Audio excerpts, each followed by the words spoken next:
आपको बता दूं कि trending star, icon star, global star Khesari Lal Yadav के जिस गाने का इंतजार किया जा रहा था, फाइनली उस गाने का इंतजार जो हुआ खत्म। आपको बता दूं ट्रेंडिंग स्टार खेसारी लाल यादव का जो है होली स्पेशली गाना आने वाला था, फाइनली वो गाना रिलीज कर दिया गया है सारे गवा होम भोजपुरी से। दोस्तों आपको बता दूं ये trending star, icon star, global star Khesari Lal Yadav का ये गाना का टाइटल है गरम गोदाम। जी हाँ, ये गाना जो है काफी ज्यादा बवाल है, काफी ज्यादा लाजवाब सॉन्ग है भाई साहब। और आपको बता दूं इस गाने को रिलीज करते ही काफी ज्यादा यूट्यूब पर धमाल मचाना स्टार्ट कर दिया है फ्रेंड्स। आपको बता दूं इस गाने के जो है ट्रेंडिंग स्टार खेसारी लाल यादव के साथ ड्यूट सिंगर के रूप में नेहा राज, और इस गाने को लिखे हैं भागीरथ पाठक और डायरेक्ट किए हैं, और इसके म्यूजिक डायरेक्टर शुभम राज। जी हाँ, बहुत ही गजब के लुक में नजर आ रहे हैं खेसारी लाल यादव।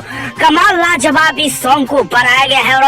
और आपको बता दूं खेसारी लाल यादव के साथ में यामिनी सिंह क्या हॉट लुक में बहुत ही गजब की लुक में नजर आ रही है भाई साहब। ये बहुत बवाल सॉन्ग होने वाला है और धमाल मचा रहा है ये गाना। तो जाइए इस गाने को सुनिए और एंजॉय कीजिए। और चैनल पे नए हैं तो चैनल को सब्सक्राइब करके खेसारी लाल यादव के लिए वीडियो को लाइक जरूर कीजिएगा दोस्त। Thank you.